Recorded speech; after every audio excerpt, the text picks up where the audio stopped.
if you're not the primary driver of your own educational ambitions, who is? Or what is?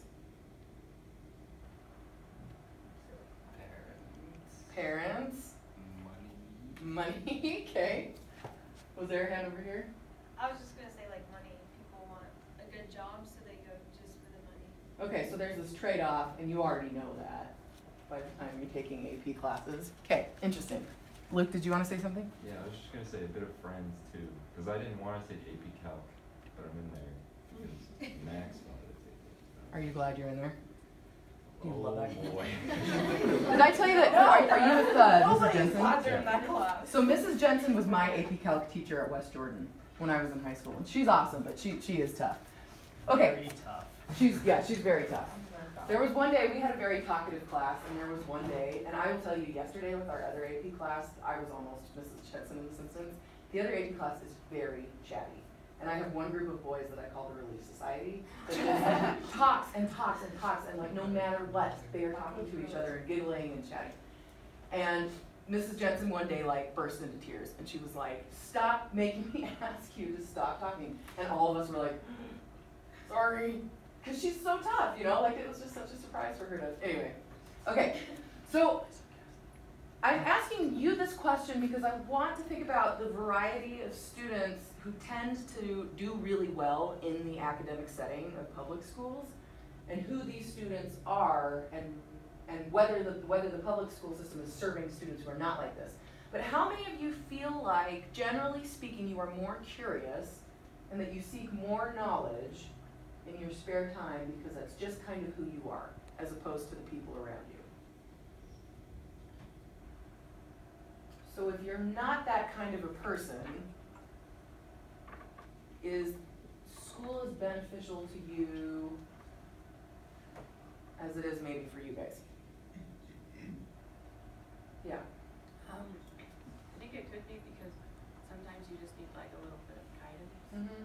And so like, I mean, like sure I like keep up with my news and stuff, but I'm not like all the time just wanting to learn. And so when I have like someone telling me like, this is what we're gonna do today, then I can kind of guide myself through it instead of like not knowing what's Right. going on. And you'll get stuff that you wouldn't get otherwise, right? As far as the curiosity factor in school, how many of you feel like having teachers that weren't excellent or who didn't really like you or obviously like their job, because there are teachers like that for sure, right? How many of them kind of killed enjoyment of the subject? All of them? Except for me. Yeah, right. No, Okay. I'm just saying like all the bad teachers did. All the bad teachers did. Yeah, okay, so just sort of keep that in mind. Is like, is a public school system, is it helping us? If the object of learning is to sort of move then throughout life and be able to garner new knowledge for yourself and think about it and retain it, is the school helping us do that? No, the school makes me. Or is it doing the opposite? Okay, so here's another one. Does it provide plenty of options for actual learning? Yes. I feel like yes and no because like for school you can go and you can learn different stuff, but like they don't show you a lot of stuff that you want to learn. Like for me anyway, Mm-hmm. I'm more of like science and then psychology combined. I'd love to see a class that had that, but since they Mhm. don't have that, I usually have to try and combine both of those classes for like my AP Bio class and my psychology class, and then do further branching out to try and learn what else that I can. You're doing it yourself anyway. How many of you are familiar with like Waterford or what's the other one? Juan Diego. Huh? Juan Diego. No, not well. That's one of the schools, but it's a specific method and it starts with an M and it's right on the tip of my tongue there. I can't remember. Monticello. Montessori. Oh, I know. How many of you are familiar with the Montessori method of education? Can you explain it to us? Well, I went to a Montessori school from the time I was 2 till I was like 6. Okay. So I don't remember that much about it, but I remember like kind of got to choose what we wanted to do, and like it was really weird. So it's really student guided, right? And the teachers are there like in the subject rooms or in the subject areas, but students of all ages are encouraged to really push themselves in the direction that they want to go and in which they have interest. rather than saying like, you must take these classes, and obviously there's still like a general education that everybody has to have, right? Because you have to know how to read and write and do basic math. But the Montessori is basically encouraging students to say like, okay, if you're excited about this, then take that and run with it. And instead of stultifying your excitement about learning, we are going to let you drive your education, and then we'll just fit in these other things on the side. Yeah. So like that's what I wrote my op-ed on, was kind of like the education system, like Mhm. earlier this year. And I kind of talked about like, when you're younger, yeah, you need to learn how to read, you need to learn how to write, you need to learn how to do this and that.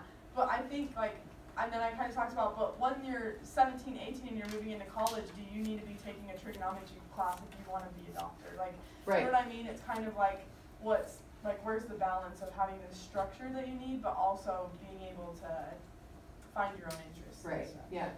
But I was gonna add to that, it's just like this idea that like in elementary school we're learning all these things like reading, writing, math, science.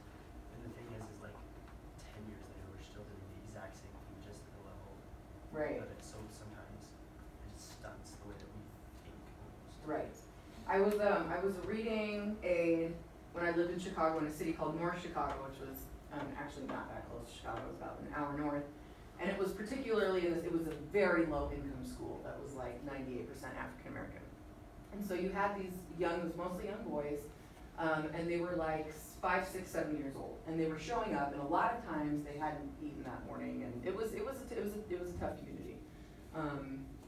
And we were supposed to do these like reading pullouts for these boys, and they had been in preschool, and so like, and these books that they were reading was like Sam and Pam Pet the Dog. Pam ate a cookie. You know, it was like it wasn't interesting stuff at all. And these kids had no interest whatsoever in reading this stuff because it was the exact same material that they had been learning for the last like 4 years. And at that point, like no matter how good the intentions of, and pretty much everybody who was there was wealthier, older white women who were not working and whose husbands provided for the family so that they had time to go out and volunteer. And it was pretty clear to me that there was such a lack of what these kids actually needed versus what they were actually getting. And a lot of times what they really needed was like a snack and some Snuggles, you know, and not like, okay, what is this word, A-N-D, you know it, you've seen it before, kind of a thing, you know? And anyway, so along with that, like, if we put our educational goals in the hands of the school, and we all, not all of us, but a good portion of us agree that the schools are responsible for guiding our education, but we don't actually know what the school's educational goals are, because this is pretty interesting, right? We more or less all agree that the schools are responsible for guiding the education. Not very many of you know what the educational goals are, or whether they're well thought out, or whether they're actually suited to your needs and interests. Yeah. I feel like what Jackson said, I also think that we as students need to question, are we really learning anything from the school system? Right. If we've just repeated so many steps of you need to read this, you need to read that. I'm sure that most of us would, you know, sometime or another try to find something to read that is challenging for us because Right. we're curious. Right. So I feel like if we just learn the basics like we have been, are we really learning more that Well, we want and to? right, so connect that to those young men that I was just talking about, these little boys, like they are learning that reading sucks, right? Like reading is not fun. Reading is something you have to do because you're not good at it, and the stories are boring, and they're over your head, and you have no interest in it. So how likely are those kids to pick up a book on their own and get better at reading? They have no expectation that the books that they're gonna pick up are gonna be any better than. Why would they, right? And also the reading level that they're at, how would they even understand higher reading levels if they've been studying first? Right. And that's a really interesting circle, and research supports this. And part of my project down in Mexico, if I get the Fulbright, is actually based on this idea that when we read something that we like, we get better at reading. And the more we get better at reading, the more we enjoy reading, and the more it's easy to push ourselves to read more, and then the more we read, the more we like to read. It's the circle, right? But it also works in the opposite direction. The more we read stuff we don't like. Exactly. Exactly. So if you don't know what the school's educational goals are for you, do you think the school knows? what its educational goals are for you? If you had to articulate like 3 educational goals from the school, what would they be? Show up to school. Okay, show up, have high attendance, yeah. Be literate. Be literate. How literate? You have to take 4 years of English, so You know what percentage of Utah high school students are passing those literacy tests? probably not a lot. It's like 35%. I mean, cause even me, I don't really look into it, and I'm like, whatever. Yeah, The testing is. yeah, the testing is just like, Graduated. graduate. One more, what's the big one? Making sure you feel supported. Is that a school goal? I have no idea. The school's goals are mostly focused on graduation, test rates, and college attendance. And whether that actually addresses your personal learning goals, you can just go ahead and sit wherever, Liz. So then we have these questions about learning environment and learning style.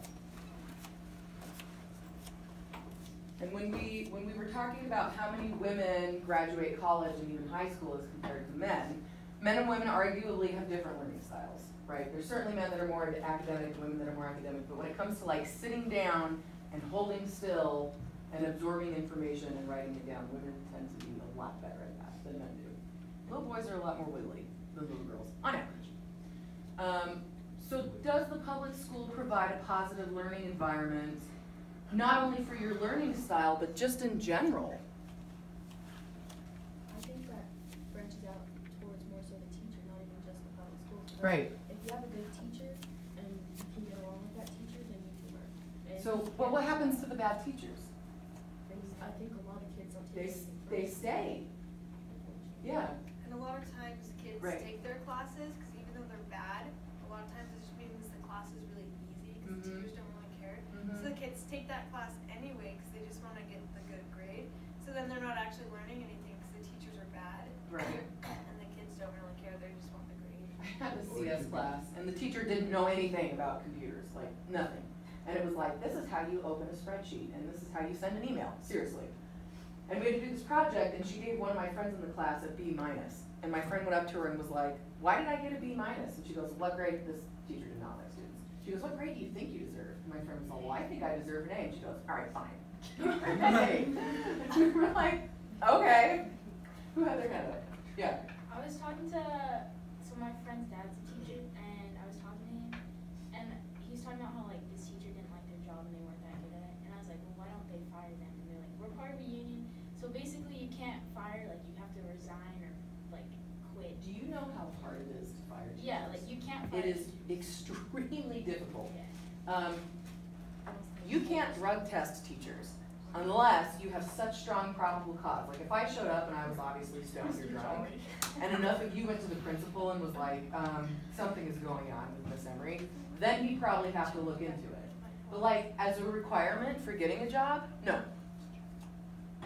And I'm not saying that I think like drug tests are a good gauge of whether or not somebody's gonna be a good employee, but short of like molesting your students, it is almost impossible to get a teacher fired because you have to go through such rigorous measures.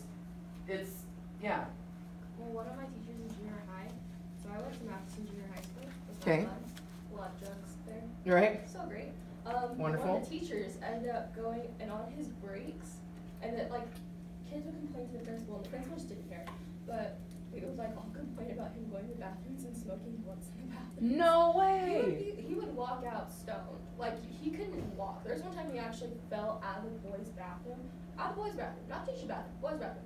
He was full on stoned. Like you could smell it just like erupting in the bathroom.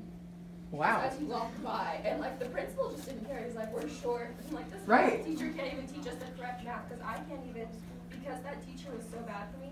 I'm behind in math now, and I had to retake this is my second time retaking Sec Math 2 because my teacher taught us 6th grade math in 8th grade. Because you're so high. Yeah, the majority of the time.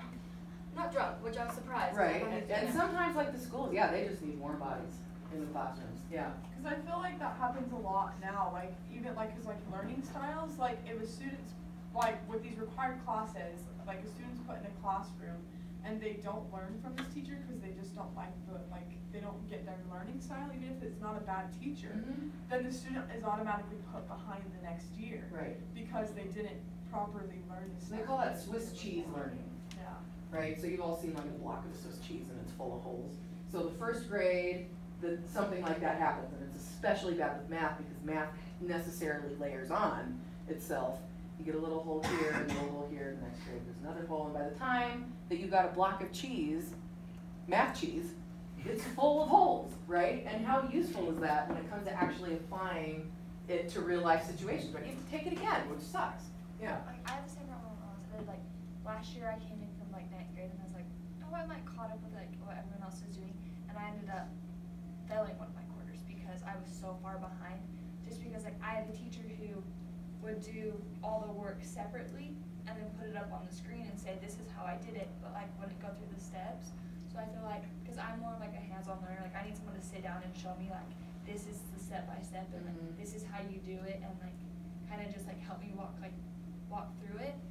And like I know like once I get a teacher like that just puts it up on the board and is like, well, this is what it is, I need you to like just automatically have the concept down. I feel like it's harder. Well, then are they actually teaching? Yeah. Because you could Google that, right? And that's sort of what this next couple of questions, well, this question in particular, the number of self-educational options will one day make school obsolete. Now, there are entities in Silicon Valley that are pushing really hard for self-educational options in even within the school, right? So if you were within a math class, then you could go onto your computer and it would teach you the lessons and you could just move at your own speed. We can try to do that, it's called Khan Academy. No, my cousins, I used to use their mine. school actually does that. Okay. So like at the beginning, so like she's really, really smart, and they do that where you can just move at your own pace, and she finishes the whole entire math year. I was homeschooled up until I was that senior year of high school, and I had finished calculus at home and I had taught it to myself. Because we had these books that would go through and teach you all the principles, and they had solutions in the back that you can look at and see what it's done and stuff. But if you're not the kind of person who learns that way, right? Like if you're like Riley and you're a visual hands-on learner and you really need to watch somebody do it and walk you through it, is that gonna be helpful? Will it make school like obsolete, or will it just make it better or different for certain people who are able to learn that way? I feel like that would be more helpful than a teacher that doesn't put the effort in.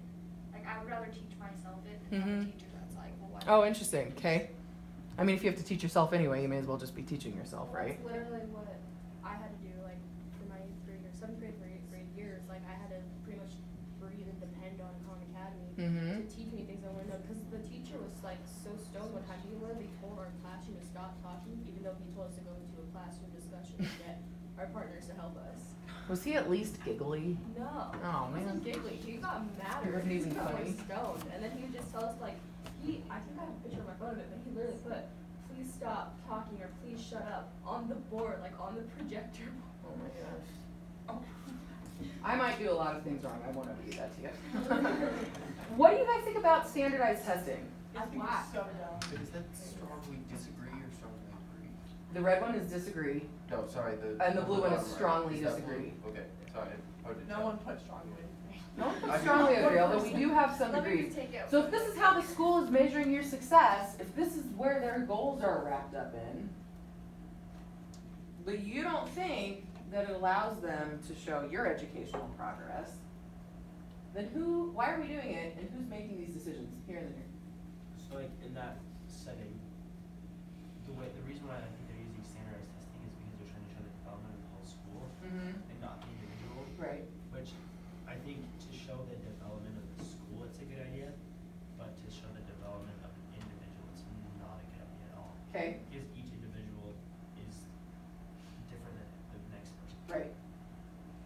I would say that standardized testing is a measure of how well you do on standardized tests. It helps because a lot of the skills that are taught in class help on testing, but I wouldn't say it's a true educational progress.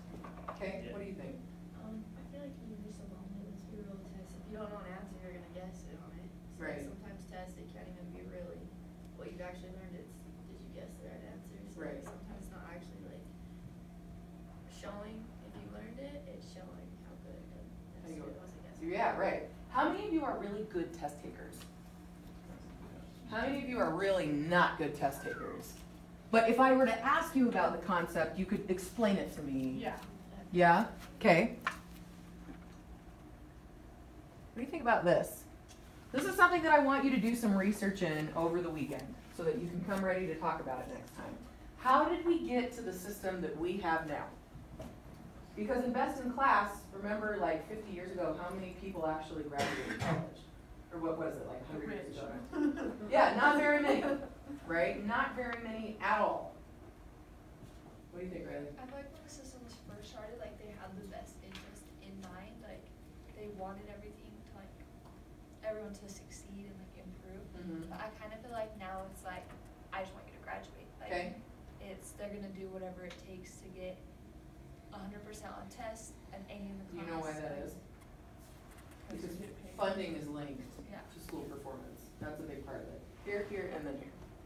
So in AP US, I had to research public school reform, like when I first started. Mhm. And, like it was the student forest man in Massachusetts, who was the first one to really advocate for like a statewide public school system.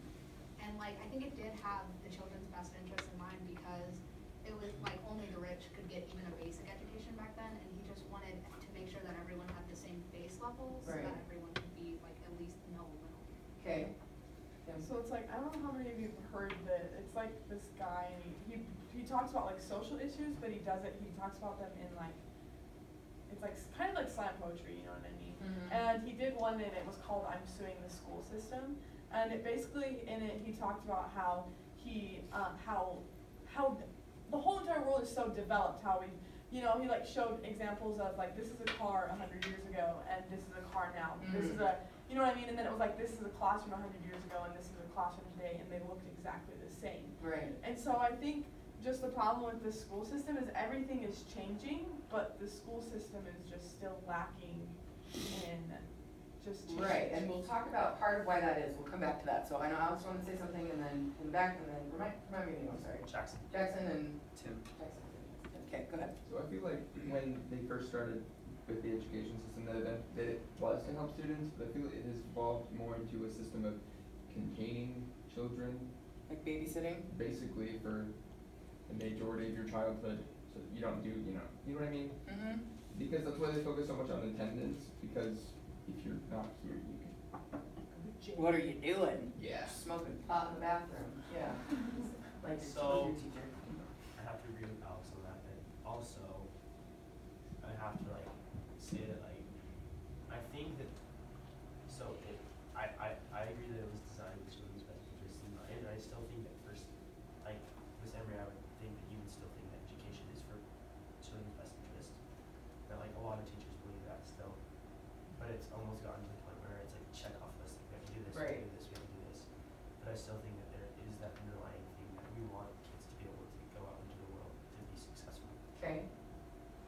Um, And then, I feel like the school system was originally designed to help children because nobody was being educated, but as time went on, you know, the Industrial Revolution hit and schools started working in the way that you would work in factories. Mhm. You know, you have a bell that excuses you when you have, that tells you when you can eat or when you can leave.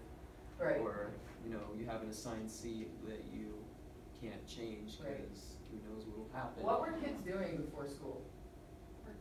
Working with their parents, right? Even before the Industrial Revolution, they were working with their parents. Emily? So, along with what Jackson was saying, of like how, like it's just become this checklist, like,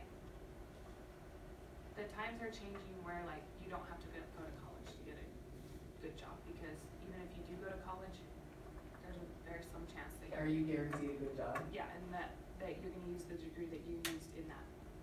So, but, so I feel like Sam said, that everything's changing, but our school system's staying the same, so I think that we need to like broaden out of the things that are, because I'm not gonna be doing the same thing that everyone else in this class is Right. gonna be doing. I might not even go to college, whereas everyone else will, like. So and I'm glad that you said that, so your TED Talks will be on your ideas. On one thing, if you could change about the school system, and I will tell you this, the school system resists change. It is built up, at this point, there's about one administrator for every student. That doesn't come out in the classroom, right, because there's one of me and 30 of you, and in some of my other classes, it's like 40 of you and one of me. But the administration is like an ivy plant that just grows and grows and grows and grows. And if you try to cut that out, good luck. Because it's unionized, and especially in places like California and Illinois, the unions are really powerful. And like I said, like they, oh, that's from my computer, they resist change. So how do you go, and when people's, you know, there's so much administrative, there's so many jobs wrapped up in the public school system, it's like, how do you even begin to go about changing that? What can you do? Yeah. And that's like the other thing is like, right, isn't there something in Utah right now where you don't even have to have a teaching license to be able to start teaching? Yep, because there's such a shortage of teachers that they're now doing alternative routes to licensure.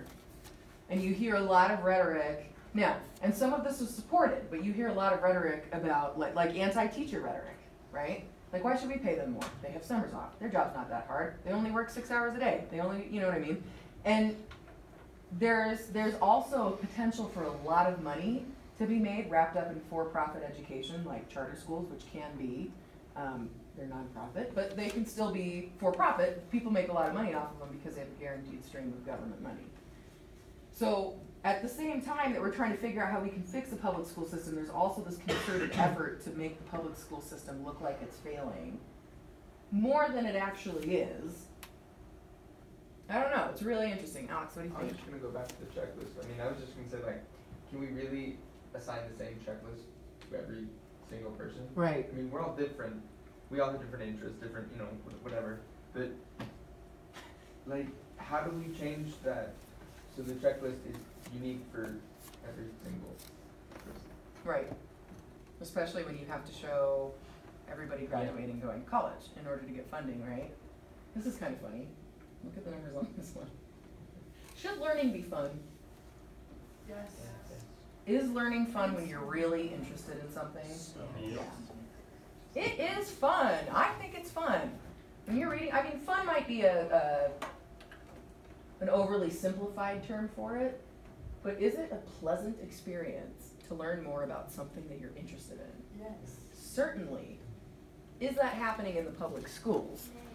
Can I just make a quick comment? Please. So like, I really enjoy, like, I wanna grow up and I wanna go to med school and stuff, and I really, really enjoy like my science classes, my medical anatomy class and stuff, and Mhm. I quite enjoy this class too, cause it's just like talking about like communication, and we have these debates and stuff, but, and then I'll go to math, or I'll go to history, or like something, or like any other class that I'm like required to take, and I just get so bored, and I just don't wanna do it, and it just makes me just hate it, you know what I mean? Yeah.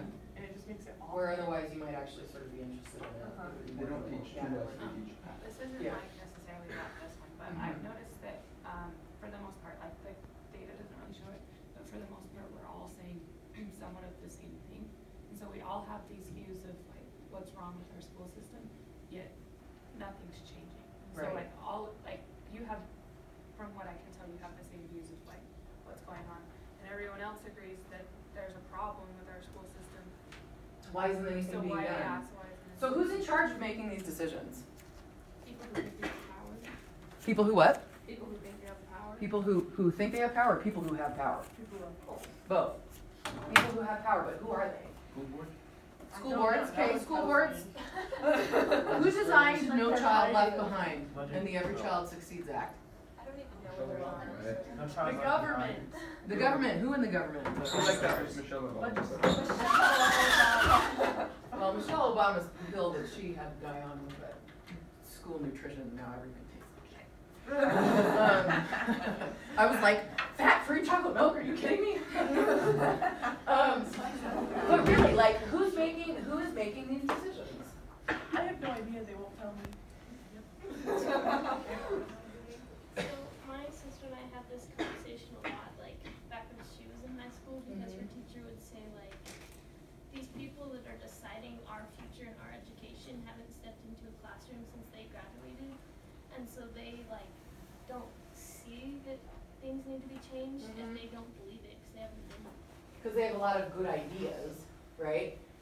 Take a guess at how many of my teachers at my master's program have actually taught 7. One. One.